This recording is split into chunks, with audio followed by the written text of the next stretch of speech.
Our story begins with Detective Cha, who is working on one of the most important cases of her career, the Shadows case. But to understand who the Shadows are, we first need to understand the loan system. There are loan offices that target people in need of money, whether for marriage or starting a business. These offices lend money but charge extremely high interest rates. While some people can repay their debts, others struggle to do so. That's where the Shadows come in. They have a deal with these loan offices. If someone fails to pay their debt, the Shadows will cover it. But in return, the Shadows exploit these debtors.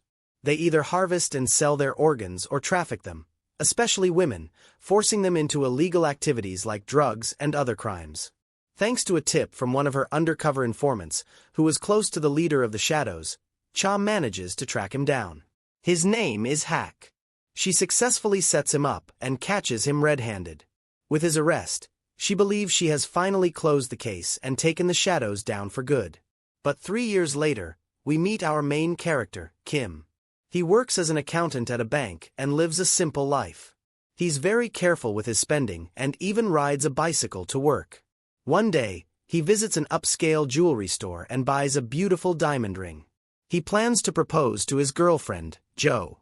She's waiting for him at a cafe, sipping on juice. Behind her, a wealthy guy tries to impress her with his luxury car.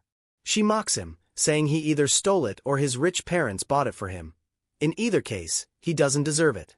At that moment, Kim arrives on his bike, greets her, and takes her home.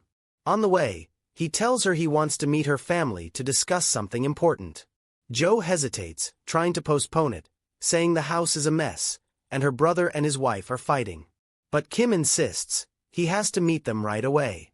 So he goes inside, greets her family, and directly asks Jo's mother for her daughter's hand in marriage. He expresses his deep respect for her, saying he wants her blessing. Jo's mother happily agrees. However, her brother, who is quite rude, remarks that since Jo and Kim have been living together for 2 years, marriage is only natural. Jo's mother ignores him and seems thrilled about the proposal.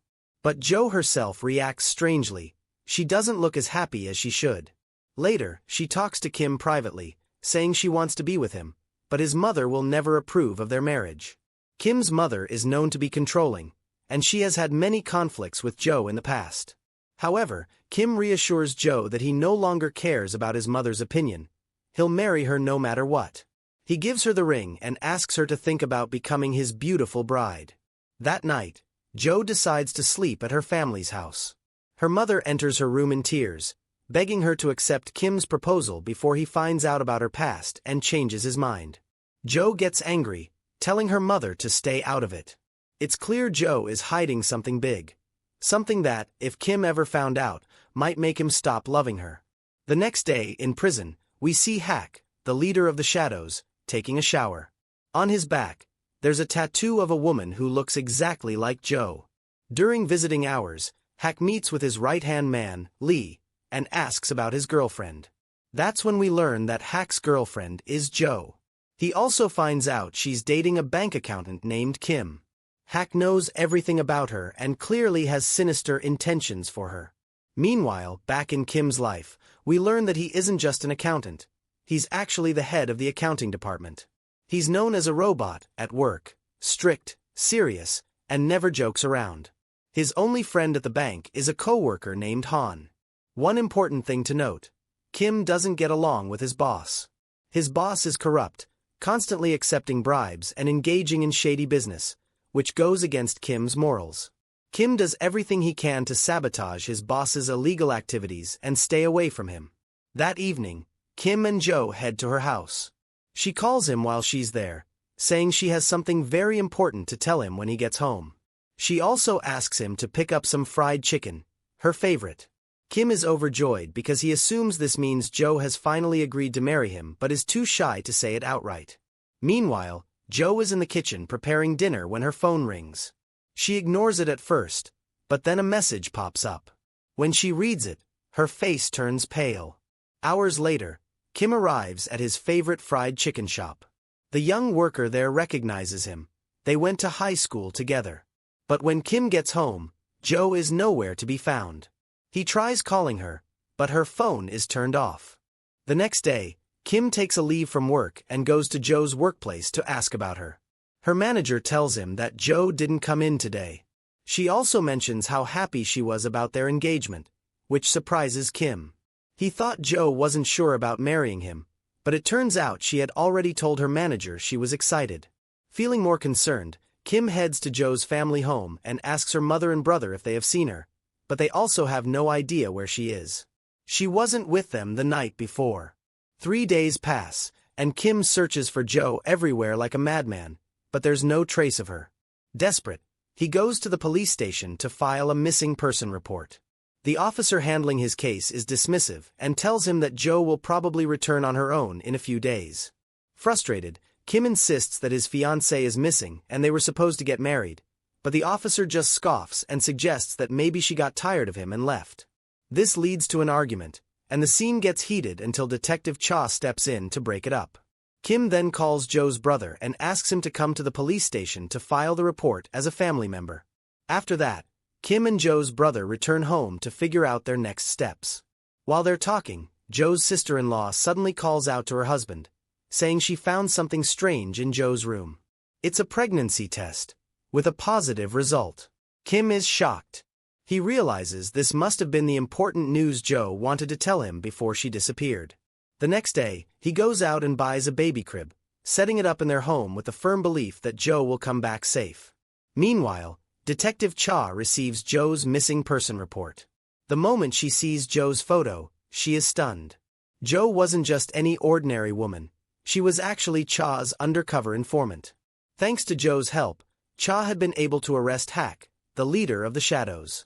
This connection is enough for Cha to take over Joe's case personally. The next day, she visits Kim's home to begin her investigation. She asks Kim how he met Joe. Kim explains that 3 years ago, he was leaving work on a rainy day when a girl stood beside him, trying to shield herself from the rain.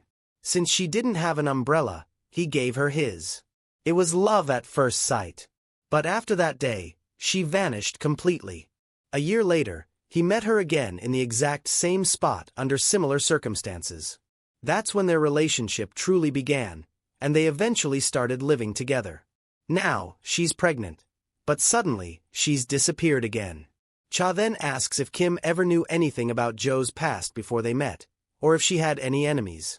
Kim admits he knows almost nothing about her life before him. All she ever told him was that she had been living abroad. Hearing this, Cha realizes that Joe had hidden her past from Kim completely. Joe had been working in a dangerous environment, and her connection to Cha was a secret.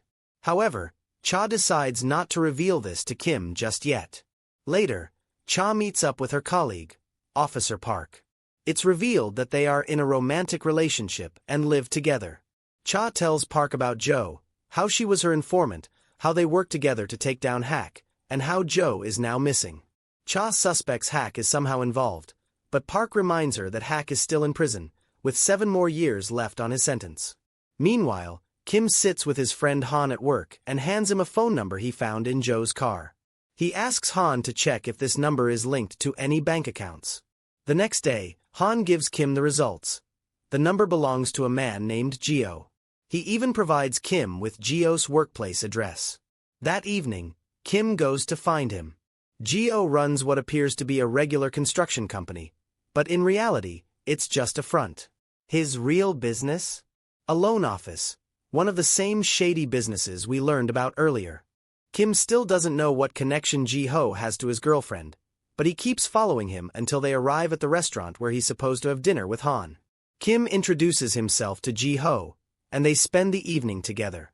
When everyone else leaves, Kim decides to confront Ji-ho, asking about his relationship with his girlfriend. He even says her full name, Yoon Ju-young, making sure Ji-ho hears it clearly. At that moment, Ji-ho realizes that Kim is the same person who called him earlier. When Ji-ho claims he doesn't know her, Kim suspects he's lying, and what started as a calm conversation quickly escalates into an all-out brawl between Ji-ho's men and Kim. Everyone expects Kim to get beaten like never before, but let's switch over to Cha for a moment. She has just received terrible news. Hak has been released from prison. Worried for Kim's safety, she wants to warn him in case Hak has found out about his relationship with Ju. However, One of her team members reassures her that Kim can handle himself. After all, he was in the military, specifically in the Navy, and part of a unit called Total Destruction. Just from the name, it's clear that Kim underwent extreme training, making him capable of taking down more than 17 men at once. And that's exactly what happens. He completely wipes out Ji-ho's men. Kim is about to go after Ji-ho himself, but Ji-ho is terrified by what he's witnessing. He jumps into his car and tries to escape, but Kim chases after him. Desperate, Ji-ho attempts to seek help from the police, blocking their way and telling them that Kim is trying to kill him. Kim doesn't stop. He slams his car forward and speeds off. At the same time, he calls Cha, asking for help and explaining that he was investigating a case but now the police are after him. Soon enough, a police car is tailing him, so he pulls over. Just as the officers are about to arrest him, Cha arrives at the perfect moment. She tells them that Kim was just assisting her in a case and that she'll take full responsibility. However, one of the officers insists that Kim open his trunk because he smells something strange. The moment Kim opens the trunk, they all freeze. Inside lies Hak's lifeless body. Naturally, Kim is arrested immediately as the prime suspect. Cha, completely shocked, calls Park to come help her make sense of everything. But what's even stranger is Kim's reaction. He genuinely looks just as shocked as everyone else. He clearly didn't do it. When Cha interrogates him, Kim flips the script, turning the questioning on her instead. He asks who Hak is and what his connection to Ju is. As he pressures her, Park steps in, stopping the interrogation and telling Cha that they need to tell Kim everything about Ju if they want him to cooperate. Cha finally sits down with Kim and explains the entire story of the Shadow organization from start to finish. She tells him that Hak was their leader and one of the most dangerous men in the country. She also reveals that Ju was involved with him, but she keeps the fact that Ju was actually her undercover informant a secret. Kim is stunned by everything he hears, but all he cares about is finding his girlfriend. The next day, Park calls Cha, saying he found security footage showing Kim and Hak meeting before. They immediately analyze the footage and pinpoint their exact location, but they still don't know what was said. However, one thing is clear. Kim was the last person to see Hak alive, making him the prime suspect. Cha confronts Kim again, but this time, she isn't as sympathetic. She tells him that she knows he met Hak and demands to know how he killed him. She also presses him about Ju's whereabouts, assuming that once he learned about her past, he decided to get rid of her too. Furious, Kim yells back, insisting that Ju isn't who they think she is and that he has nothing to do with her disappearance. Meanwhile, Ji-ho, who was also in custody, is released since he had nothing to do with the case. As soon as Ji-ho steps out of the police station, he gets a call informing him that his loan office has been trashed and his men have been beaten. The person on the phone orders him to come to the office immediately, warning that if he tries to run, they'll hunt him down. At the same time, Park breaks into Kim's house to search for evidence. Meanwhile, Kim is taken back into custody. But let's rewind a bit and find out what really happened. Kim was on his way to pick up some fried chicken when he received a call from Hak, asking to meet. When they met, Hak revealed that Ju was actually his girlfriend first and that she had a questionable past. Kim, trying to end things peacefully, offered Hak money to stay away from him and Ju. But Hak just laughed, telling Kim that he clearly didn't know who he was dealing with, and that he would soon find out. Kim then rushed home, only to discover that Ju was already gone. Now, back at Kim's house, Park finds a single drop of blood in the kitchen. With forensic help, they uncover traces of a significant amount of blood, leading to the conclusion that Kim didn't just kill Hak, he also killed Ju. However, Kim's lawyer manages to get him released, arguing that the blood in the kitchen isn't proof of murder. After all, kitchens naturally have knives, so someone could have just been injured. When Kim steps out of jail, a luxury car pulls up beside him. The door opens, and we finally see who's inside. His mother, the most famous and powerful lawyer in the country. We find out that Kim actually comes from a very wealthy family, but because of his love for Jo, he decided to give up everything just to be with her. When he gets into the car with his mom, she keeps talking about Jo, saying that, as she told him before, she's not a good girl. She's from a poor family and was the mistress of a known criminal. Kim then gets out of the car and tells her not to talk about Jo like that. When he gets home, He finds the blood traces that Park had discovered earlier. He touches them and starts crying because he's terrified that it might actually be Joe's blood. At the same time, Cha gets news about Joe. She finds out that on the day she disappeared, she had gone to a women's clinic near her house. When Cha goes to investigate, she learns that Joe had suffered severe bleeding. Cha quickly pieces things together. Hack had called Joe and told her he was out of prison, and the shock must have caused her to bleed in the kitchen, which explains the blood they found. But what still doesn't make sense is how Joe managed to escape from the clinic, clean up the blood at home, and then vanish. Cha later goes to Kim to apologize for how she treated him, but he doesn't open the door or respond to her. The next day, Kim decides to go back to Geo to interrogate him again. But when he arrives at his office, he finds Geo completely beaten up, with two men carrying him out to put him into a car. Kim immediately picks up a large brick and throws it at their car. When the two men chase after him, he takes advantage of the distraction, jumps into the car, and speeds away with Geo. Once he's sure they're safe, Kim starts interrogating Geo, demanding to know what's going on and why Joe was involved with him. He repeats her full name again, Yoon Jo Young. Geo looks at him in confusion and says, "You must mean Yoon Joo Hee, because that's the only person I know with that name, but no way that's who you're talking about. A respectable guy like you wouldn't fall for someone like her." Kim gets frustrated and asks who this Yoon Joo Hee is. Geo then tells him her story. She was just a normal girl, but her brother got into serious debt and took out a huge loan.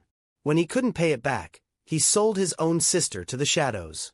Geo then explains who the Shadows are. They run human trafficking and illegal organ trade. Kim is furious when he realizes that Geo is actually talking about his Joe. He now knows for sure that she was innocent and was only caught up in all this because of her worthless brother. Suddenly, Geo's phone rings. Kim forces him to answer, and it turns out to be the same person who had called him after he got out of jail, the one who told him to come to the office and not run. Now, we learn that this person is none other than the new leader of the Shadows after Hack's death. His name is Seo, and he's even more ruthless and dangerous than Hack ever was. Kim grabs the phone and demands to know who's speaking. But Geo takes advantage of the moment. He grabs a taser that was nearby and electrocutes Kim before making a run for it. When Kim regains consciousness, he finds himself in a moving car with a black bag over his head. He realizes that Seo's men have captured him.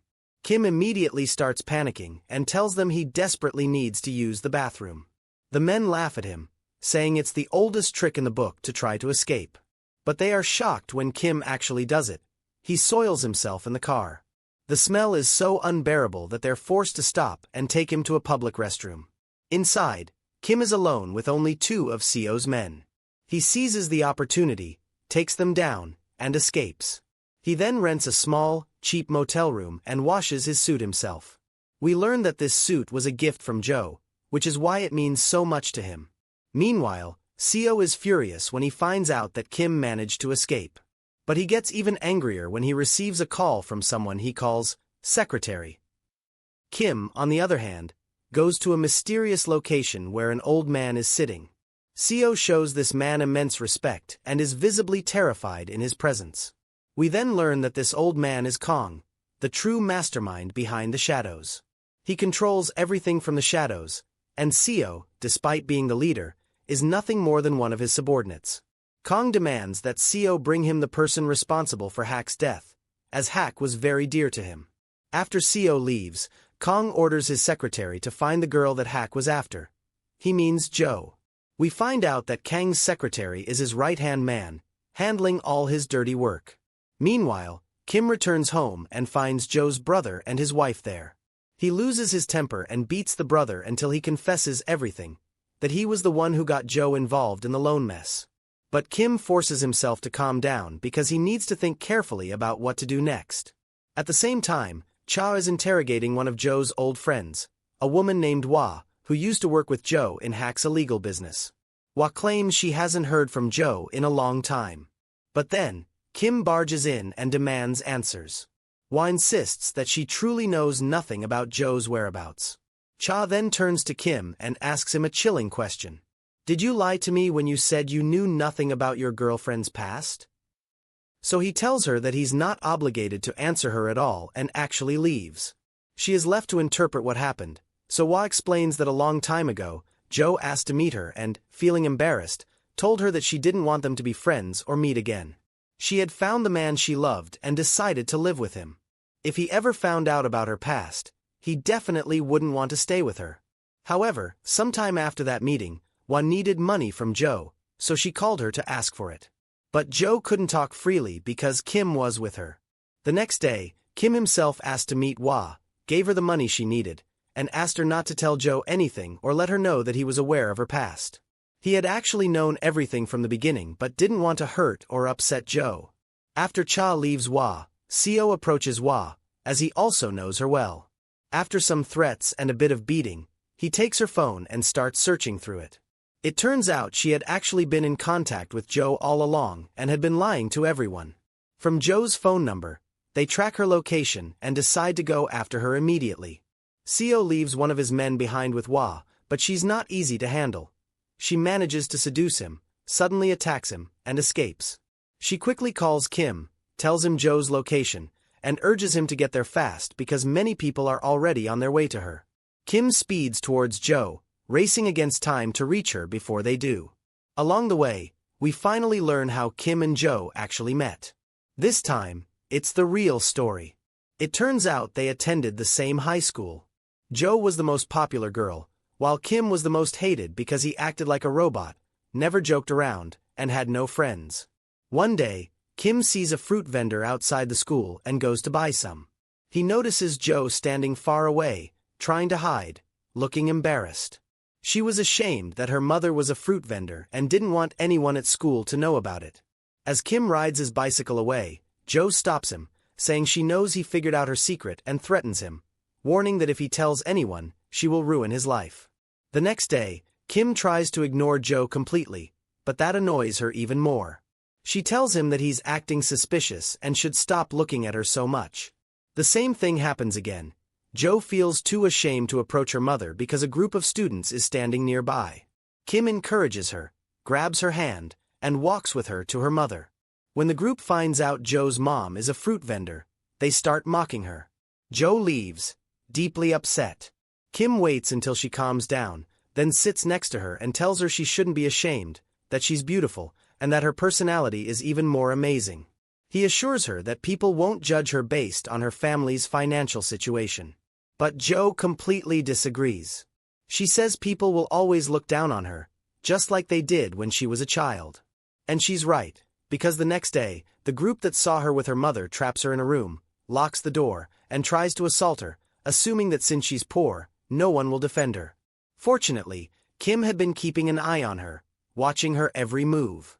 He manages to help her escape, locks the door behind him, and starts fighting the guys himself. His mother and her influence in the country are the only reasons he gets out of trouble. But Joe has no choice but to leave, not just the school, but the entire town. She knows that staying after what happened won't do her any good. Kim searches for her everywhere until he finds her sitting in a bank. She tells him she needs a lot of money because money is the only thing that will make people respect and fear her. She says that once she has money, she will treat everyone horribly, everyone except him. He's the only person who never looked at her with pity or disdain. This is why Kim decides to work at that specific bank, so that when Joe comes back, she will easily find him. Meanwhile, Joe is actually staying with a woman named January. Luckily, she's not there when Seo's men arrive. They beat Jan, trying to make her reveal Joe's location, and nearly kill her. That is until someone at the scene mentions that Joe might be at the beach. A group of them rushes to find her, while at the same time, Kim arrives at the location, takes down all of Seo's men, and asks Jan where Joe is. Jan tells him about the place Joe always talked about. Kim hurries there to find her, but he arrives too late. Seo's men have already found her and taken her away. Kim sees Joe at the last moment as they're putting her in the car. He runs toward them, trying to stop them, but he can't always solve his problems with his military skills. Seo's men hit him with a car, knocking him to the ground, bleeding. One of them puts a phone to Kim's ear because Seo wants to taunt him before taking his girlfriend away. Seo tells him he's no match for them and that he'll be generous enough to let him live his life and forget about Joe completely. But Kim grabs onto the pants of the guy holding the phone, begging him to let Joe go. Instead, the guy punches him in the face, knocking him unconscious. When Kim wakes up, he immediately calls Cha, tells her everything that happened, and shares his location. He also realizes he managed to slip his phone into the pocket of one of Seo's shadow men. He asks Cha to track his phone so they can find Joe. She gives the order to track it and heads out to pick him up. Meanwhile, Joe is using one of the self-defense moves Kim taught her. She manages to escape from the car and runs into an abandoned factory. But Seo's men quickly track her down, and it's only a matter of time before they catch her. Once Kim's phone location is identified, they figure out where the factory is. Cha and Kim arrive, and Park is there waiting for them. Kim fights off a lot of Seo's men before finally finding Joe. She stands there in shock, crying. Her reaction is strange, but Kim's is even stranger. He takes off his shoes and socks and puts his socks on Joe because he notices her feet are injured. He tells her they're finally going home together. But escaping isn't that easy. Seo's men have surrounded the place. Kim tells Joe to run out the back door and meet Cha while he holds them off. But his plan falls apart because of betrayal. Park finds Joe and knocks her out to hand her over to Seo. Turns out, he was working for Seo all along. After delivering Joe, Park calls Cha and lies, saying he couldn't find her anywhere. Kim is taken to the hospital after suffering severe injuries and passing out again. But Joe doesn't make it to Seo either. Another car appears, blocks Seo's men, opens fire, and takes Joe away. When Cha visits Kim at the hospital, she finds him awake and determined to leave so he can continue searching for Joe. During their conversation, Kim notices she always calls Joe by her first name, which means she must know her well. Cha is forced to admit that Joe was actually her secret informant, the reason they were able to catch Hack in the first place. Kim gets furious, accusing her of using Joe, and now Joe is kidnapped, and they have no way to find her. Cha apologizes and promises to help as much as she can. She also reassures him that she believes he didn't kill Hack. When Joe regains consciousness, she finds herself in an unfamiliar house. The one who saved her turns out to be Jan, the same woman she used to work with when she was in that shady business. Now, Jan has power, men, and resources to protect Joe from Seo. Meanwhile, someone has been hiding in the shadows, Hack's assistant. He's been laying low, but now he realizes he needs to escape his situation. He calls the police and asks them to connect him with someone, who happens to be riding in a car at that very moment. When she picks up, he tells her he's Hack's assistant and knows who killed his boss. But he has one condition. He wants protection because Seo's men are after him, and this secret will die with him if they catch him. Cha agrees to meet him at a certain location. But the moment he hangs up, his apartment door is kicked open. It's Seo's shadow men. He barely manages to escape through the window. Later, when Kim and Cha arrive at the meeting spot, Kim catches a glimpse of the guy standing on the second floor of a nearby building. He rushes up to meet him, but the guy vanishes. While searching, Kim hears a woman screaming. Her car is being stolen. He immediately realizes it's Seo's men. Inside the car, he sees the guy unconscious. But before Kim can do anything, he gets hit on the head and blacks out again. When he wakes up, he finds himself kidnapped. The one who took him. Secretary Kong. Kim overhears him talking. He doesn't plan on killing Kim. Instead, he has some kind of deal in mind. Then the secretary calls Seo, tells him he has the guy, and gives him his location. He tells Seo he'll let him win this time and suggests he come quickly with his men to finish the job. We also find out that the secretary didn't want his secret to be exposed either. Then, we learn that the one who killed Hack was actually Seo himself. He did it because Hack treated him horribly and wanted to take his place as the boss. When Lee sees them, he runs away, knowing that he's next. The reason the secretary did all this was because Hack mistreated him too. He even made him lick his shoes once, just because Kong liked him. At that moment, Kim manages to take down one of the two guys who were supposed to throw him away from Lee's location, forcing the other one to take him back. When Kim gets there, he sees Kang's secretary trying to escape. Kim chases after him to find out who he is, but the secretary manages to get away. Kim then finds Lee bleeding heavily, so he calls Cha and tells her his location. But he has to leave quickly because Seo and his men are coming. Before Lee can reveal who killed Hack, he loses consciousness due to the blood loss.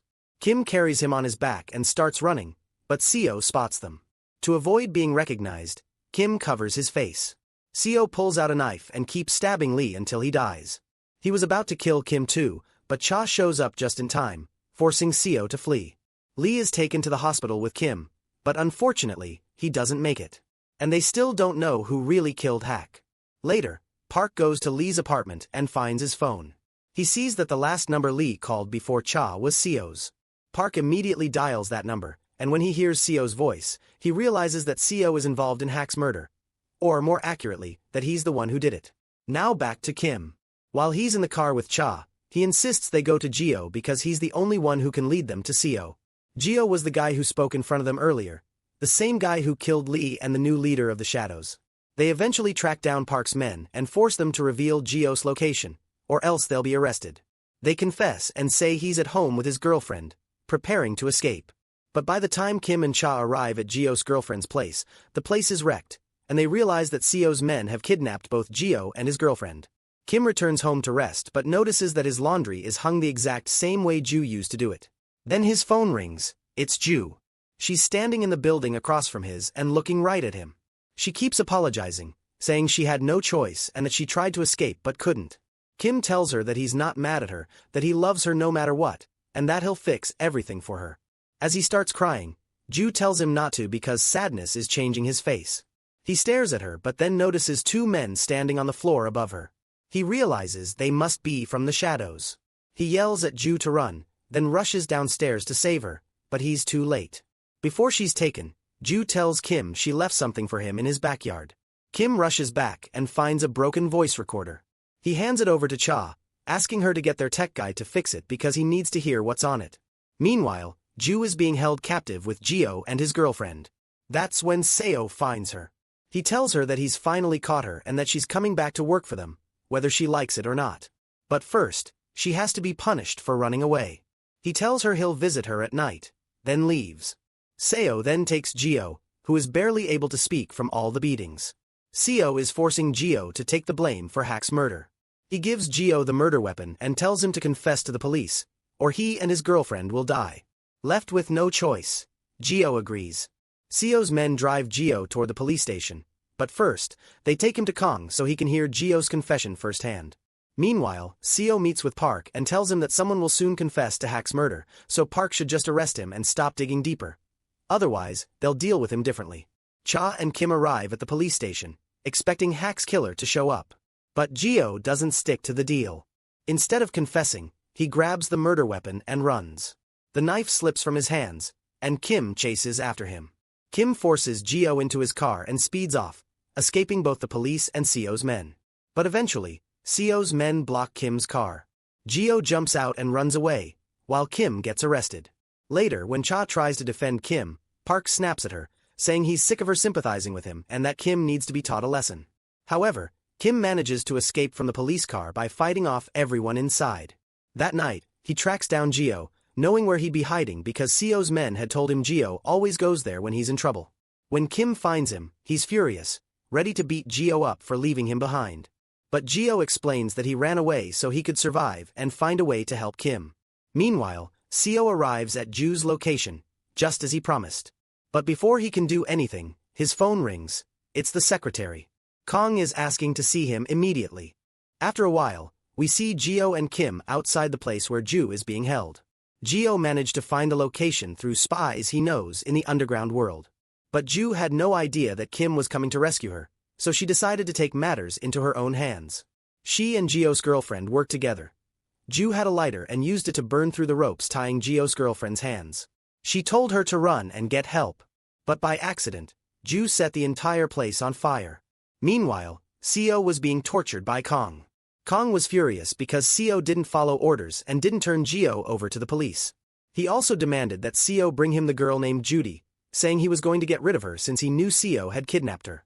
Just then, Seo received a terrifying phone call. The place where Ju was held was on fire. And sure enough, the flames had spread everywhere.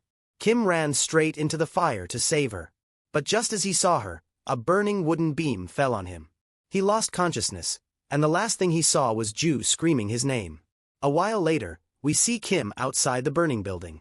The paramedics were rushing him to the hospital, and his condition was extremely critical.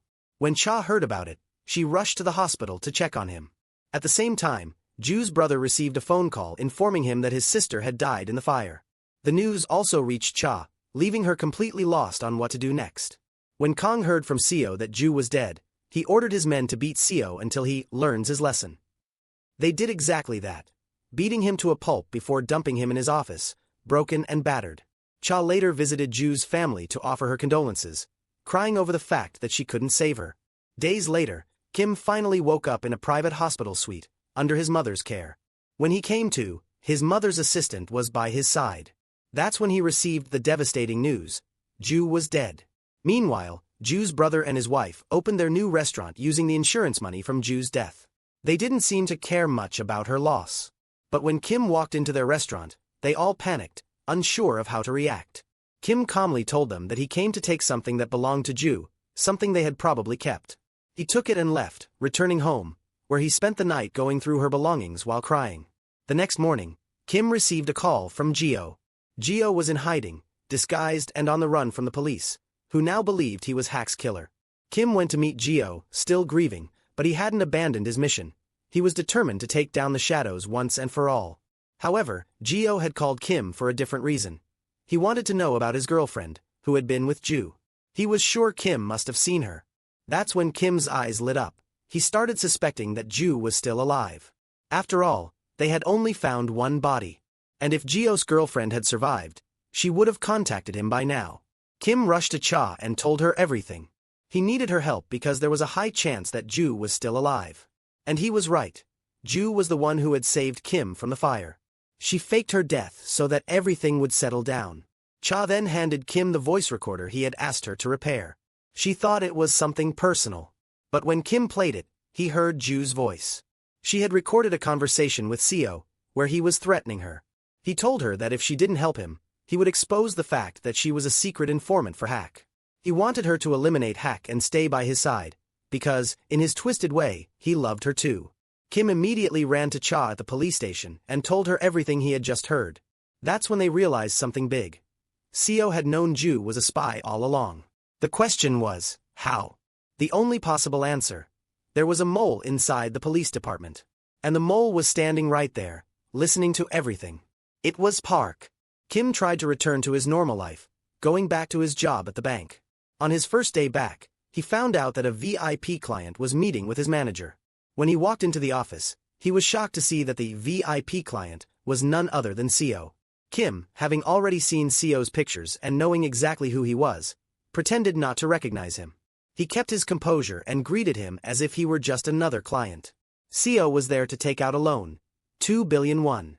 Later, Kim sat down with Han and learned that Seo had come on behalf of a construction company, which was legally protected by a powerful law firm. Kim then discovered something shocking. The law firm backing Seo was his mother's firm. Without hesitation, Kim rushed to his mother and demanded that she cut all ties with Seo's company immediately. Then, he walked out. Meanwhile, Park was trying to save Cha from what she was getting herself into. Seo had called him and warned him, if Cha didn't stop investigating him and the shadows, she wouldn't live much longer. So, Park begged Cha to stop. He told her to drop the case, leave Seo alone, and walk away from this whole mess before it was too late. That's when Cha realized the truth. Park was the mole they had been looking for all along. She was so shocked that she couldn't even react. She just stood there, speechless. After that, we see Kim sitting with Gio, who tells him that there's someone even higher up in the Shadows organization. Someone much bigger than Seo. But Gio doesn't know his name. Kim realizes that if he can take down the head, the rest of the organization will collapse. At the same time, Cha manages to locate Seo's men and calls Kim for backup. He immediately rushes to her aid. But Park has been watching Cha and follows them. Together, Kim and Cha take down all of Seo's men, and they finally capture them. But then, Park steps in. He tells Cha not to make things harder for him and to let him save her. He takes the car carrying Seo's men, then deliberately crashes it, freeing them and letting them escape. After everything he has done, Park decides to redeem himself. He goes to Kim's house and asks him to come out for a drink. While they sit together, Park keeps apologizing for what happened to Ju. He even offers to help Kim capture Seo. But from the way Park is acting, Kim pieces it all together. Park was the mole. He was the reason Ju got caught up in this mess. Kim loses it and grabs Park by the throat, ready to kill him. But Park tells him he has a choice. He can either use him to get revenge for Ju or throw him in prison. The decision is his. Park then hands Kim a file, saying it contains important information that will help him. When Kim goes through it at home, he realizes it has everything on Seo, including proof that Seo was the one who killed Hak. Kim immediately meets with Cha and tells her everything. They also find out where Seo is currently hiding. They have to move fast. They arrive at Seo's location, and without hesitation, Cha tries to arrest him. But Seo's men attack her, giving Seo the chance to escape. That's when Park finally steps in. He shoots Seo in a critical spot, but the ambulance arrives in time to save him, ensuring that he will live to face justice for everything he has done. Later, Park goes to see Cha, trying to make her understand that he's trying to atone for his sins. But she refuses to accept anything from him and asks him to leave her alone. After that, Cha talks to Kim, heartbreak in her voice as she tells him that she has discovered who the mole was. It was Park. She asks Kim to be patient while she gathers enough evidence to arrest him and bring him to justice. Kim tells her that while Park's attempt at redemption doesn't change anything, it's clear he was trying to escape the corruption he got himself into. So whether she forgives him or punishes him, it's her decision. Meanwhile, Park goes to check on Seo in the hospital but finds the guard knocked out and Seo completely missing. When Cha and Kim hear about it, they rush back to the hospital. Reviewing the security footage, they see that a woman helped Seo escape. Later, Kim sits with Cha and hands her a photo of the woman. He tells her that Park gave him a file with all of Seo's information, and this woman was in it. Her name is Hai, and she is Seo's lover, but he doesn't actually love her. He only uses her to help him with his operations. As Cha leaves Kim, she gets a call from an unknown number. When she picks up, she is shocked to hear Ju's voice. Ju tells Cha that she will explain everything soon, but for now, the most important thing is to capture Hai, because she will lead them straight to Seo. Cha tracks down Hai and successfully arrests her. But while interrogating her, Hai reveals something shocking. Park had just been there, and she told him where Seo was hiding. Park rushes to Seo's location, but before he can do anything, he is ambushed by Seo's guards. They beat him up badly. Seo then steps in and stabs Park repeatedly in the stomach, telling him, "I warned you." By the time Cha arrives, she finds Park lying on the ground, bleeding heavily. She tries to stay with him and calls for an ambulance. But Park knows he's not going to make it. With his last breaths, he apologizes to Cha for everything he did and asks for her forgiveness. Meanwhile, Seo attempts to escape. He spots Hai handcuffed inside Cha's car, but instead of helping her, he abandons her and steals another car to get away. Just when he thinks he's free, Kim appears at the perfect moment and crashes into his car. Seo orders his men to hold Kim off while he runs toward Cha's car, trying to escape. Kim fights off Seo's men, but when he looks to his side, another car pulls up. The driver? It's Ju. Since the Shadow's men are everywhere, Kim quickly gets in, and they speed off. But the Shadows now know that Ju is alive. And Seo has managed to escape again. Inside the car, Ju keeps apologizing to Kim, saying she was worried about him. But Kim tells her he always knew she was alive. He asks her to stay hidden until he takes care of everything. Only then can they finally be together. Later, Kim goes to see Cha at the hospital. That's when he learns that Park didn't survive. Kim tries to comfort Cha, but she is completely devastated. She collapses on the ground, crying over Park. She doesn't know how to feel about him. She can't bring herself to sympathize with him, but at the same time, she knows that this wasn't truly the punishment he deserved. In the end, she decides to stay silent, not revealing that he was a traitor. Instead, she chooses to avenge him by capturing the true leader of the Shadows. Meanwhile, Seo, despite everything Hai did for him, doesn't appreciate any of it. He abandons her and goes to Kong, who tells him to get back to work immediately. Kong instructs him to secure the loan he requested. If Seo succeeds, they'll escape Korea together and flee from the police. But Seo, being the snake he is, plans to betray Kong. He wants to take all the money and run. However, when he tries to access his bank accounts, he finds them completely frozen. Desperate, he rushes to Kim's bank, kidnaps the manager, and threatens to kill him unless he restores his accounts and transfers the loan money. But before the manager can act, Kang's secretary steps in. It turns out that all of this was orchestrated by Kong. He already knew about Seo's betrayal. Kong prepares to finish off Seo, but an unexpected twist changes everything. Kim's mother isn't just responsible for legally protecting the Shadow's construction business. She's actually a full-fledged partner, holding a significant stake in their operations. Kong respects her power. He knows she's too influential to cross. Kim's mother meets with Kong and, with a tone full of warning, tells him that if he ever tries to harm her son again, she'll bring his entire empire crashing down. She reminds him that she's untouchable. She can get out of any situation unscathed. Then, she leaves. Meanwhile, Seo is in his office, gathering all the evidence he has against Kong. He plans to take Kong down with him. But before he can act, the Shadow's men storm his office and brutally beat him. Kong arrives and mocks Seo, telling him that he's always one step ahead. Later, Cha is in the police station's parking garage, about to get into her car, when she notices a vehicle slowly approaching. As it gets closer, she realizes, it's Seo. He's already dead. Kim receives a call from Kong, telling him to meet him. Kim, unafraid, goes to see him. Kong tries to persuade Kim to join him. He offers to bring both Kim and his mother back into the fold, starting fresh. Of course, Kim refuses. He tells Kong that he will bring him down. Then, he walks away. Meanwhile, Ju receives a call from an unknown number. It's Kang's secretary. He wants to meet her in person, claiming that if she doesn't, Kim will be killed. Ju rushes to meet him, but the moment she gets into his car, he tapes her mouth shut, ties her up, and drives off. At the same time, Kim is at home when his mother arrives, wanting to talk. But before they can have a conversation, Kim receives a message from Kang's secretary. Ju has been kidnapped. Kim immediately figures out where Kong is and rushes to save her. However, Kong never really intended to harm Ju. He tells Kim that they will leave him and his girlfriend alone, as long as his mother stays out of their business. He orders his secretary to return Ju to where they took her from. But Kang's secretary has other plans. He puts Ju in a car with his men and tells her that, unfortunately, he's not letting her go.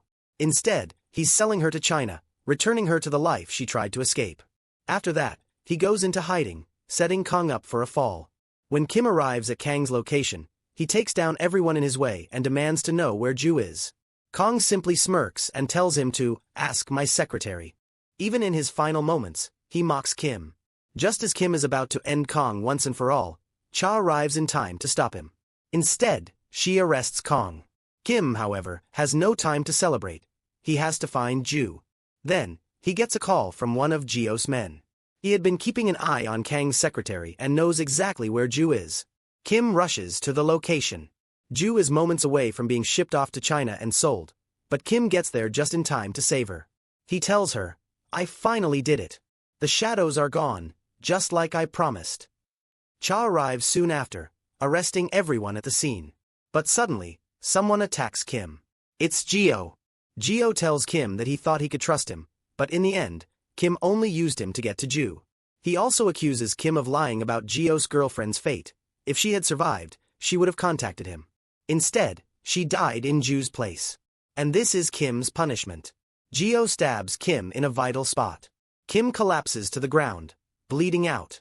For the 7th time, he is rushed to the hospital. On the monitor, his heartbeat weakens, then flatlines. He's dead. Or so it seems. Kim refuses to die. Because of Ju, he clings to life. Somehow, he survives. Once he fully recovers, he and Ju leave Korea behind. They move far away, to a place where no one knows them, where they can finally live in peace. But of course, the story can't have a perfectly happy ending. Because the shadows aren't truly gone. A new leader has taken over.